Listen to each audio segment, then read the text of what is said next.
to young innovators and entrepreneurs at the forefront of our ongoing technological revolution. It is often said that technology develops at a speed which the law cannot keep up with. This may seem true in the heat of the moment, but if we take a step back, our history is a testament to the fact that law and technological developments share a dialectic relationship. They speak to one another constantly, each one pushing the other forward. At a point in history, ships were considered the pinnacle of modern technology. But with every voyage came a significant risk of losing all your goods and the ship itself, and together with it, human life, to the misfortune of the high seas. It was the law of corporate ownership and financing that allowed businesses to manage the risk of overseas voyages, leading to the first generation of entrepreneurs and venture capitalists. Later, it was the rapid technological innovation of the Industrial Revolution that led to the disciplines of labor law and patent law.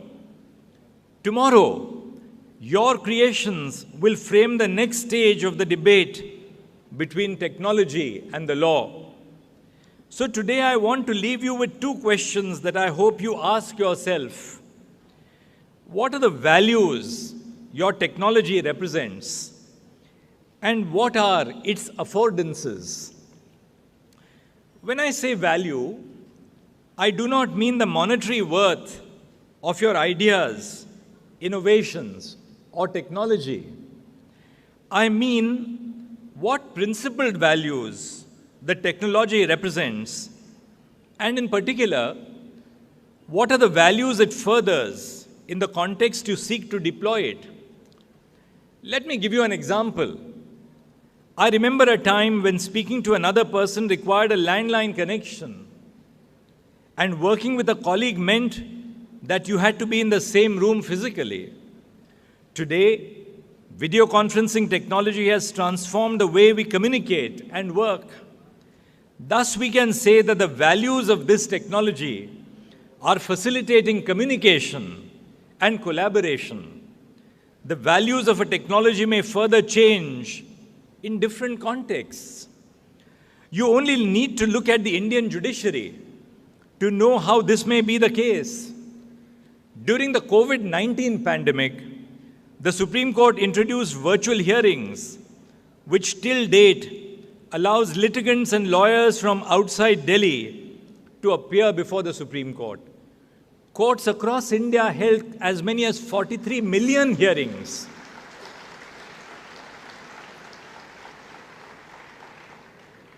These millions of hearings made us quickly realize how virtual hearings helped female lawyers who otherwise face difficulties appearing physically in court due to the gender demands of domestic work and caregiving. With virtual hearings, they could argue from their homes. Video conferencing also facilitated the live streaming of the Constitution Bench proceedings, which has allowed every citizen to stay informed about ongoing cases, if they so wish.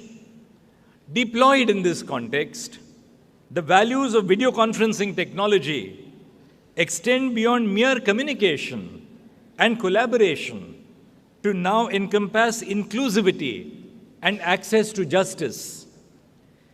As technologists and as engineers, you may look at technology in terms of numbers, optimizations, efficiencies, scale, upgrades, and capacities. But I also encourage all of you to ponder the human and societal values that technologies represent, especially in the context in which they will be deployed. Why do I say this? This is because technological developments do not take place in a social vacuum. They take place amongst an intricate tapestry of societal realities and legal, economic, and political structures. A few days ago, a movie was released about one of the world's most famous scientists, Robert Oppenheimer, a key architect of the atomic bomb. Oppenheimer and his team were acutely conscious of how their technology would shape the world, eventually even seeking a ban on nuclear weapons and opposing the creation of larger bombs. I refer to them today not to acclaim or denounce them, but to highlight the importance of recognizing the impact of even theoretical science in the real world. It would be a convenient abdication of reason to proclaim that technology is merely neutral. Make no bones about it, no technology is neutral. When deployed in real-world contexts, technological use cases come to fulfill and represent certain human values. Therefore, values matter. Tomorrow, you will be amongst the scientific leaders that will shape the nation's thoughts on how technology and society should interact. The Constitution of India explicitly enjoins all citizens to develop the scientific temper.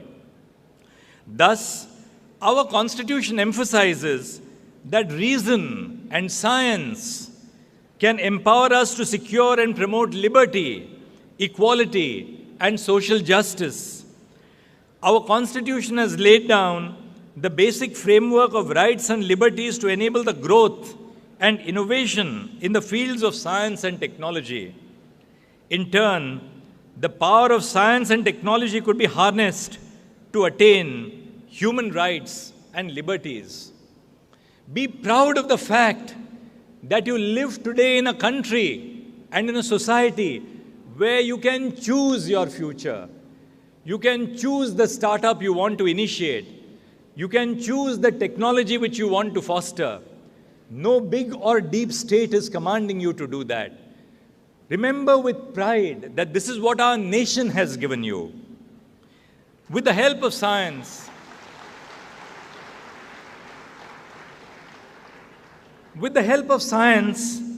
we realize and acknowledge our inherent biases and dogmas. Science guides us towards the truth by helping us to separate our observation from our preconception. During the old days in Europe and in the United States, lightning often struck the churches because of their elevated architecture and the metallic bells. Lightning was considered as a supernatural phenomenon, a manifestation of the demon itself. During thunderstorms, the churches used to toll bells in the hope of repelling lightning. Many bell ringers lost their lives because of lightning.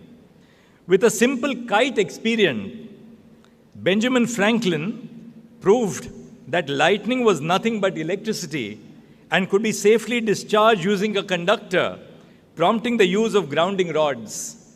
This demonstrates how a scientific temper can alter societal beliefs and harmful practices. I now want to turn to my second question.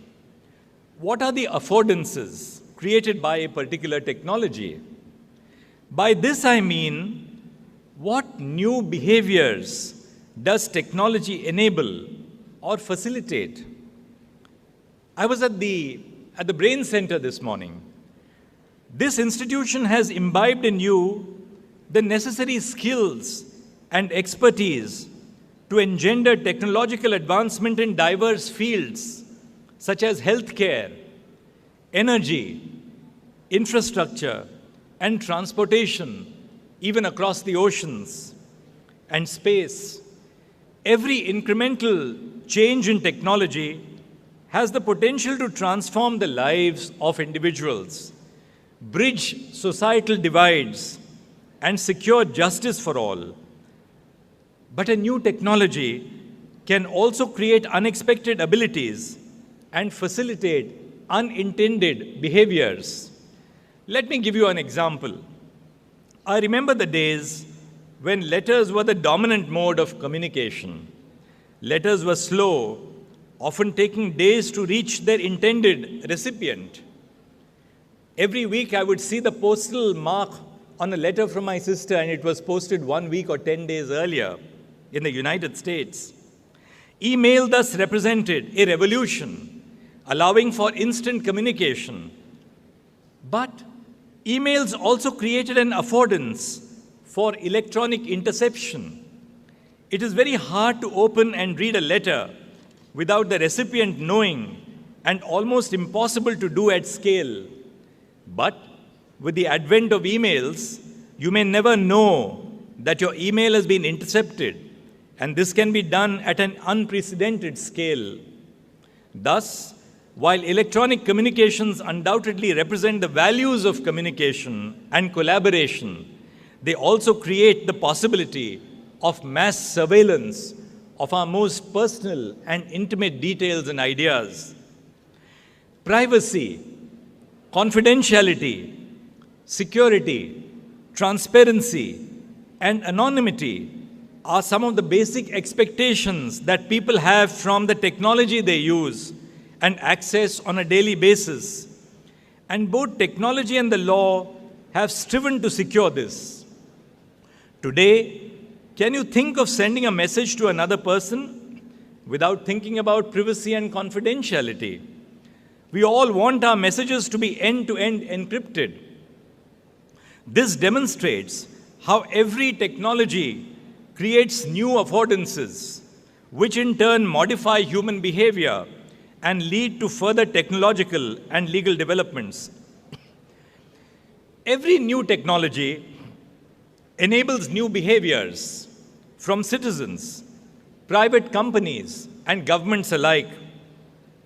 Social media has allowed us to connect with people, removing the barriers of age and nationality. It allows for an online ordering of millions of individuals that could never take place in an offline world.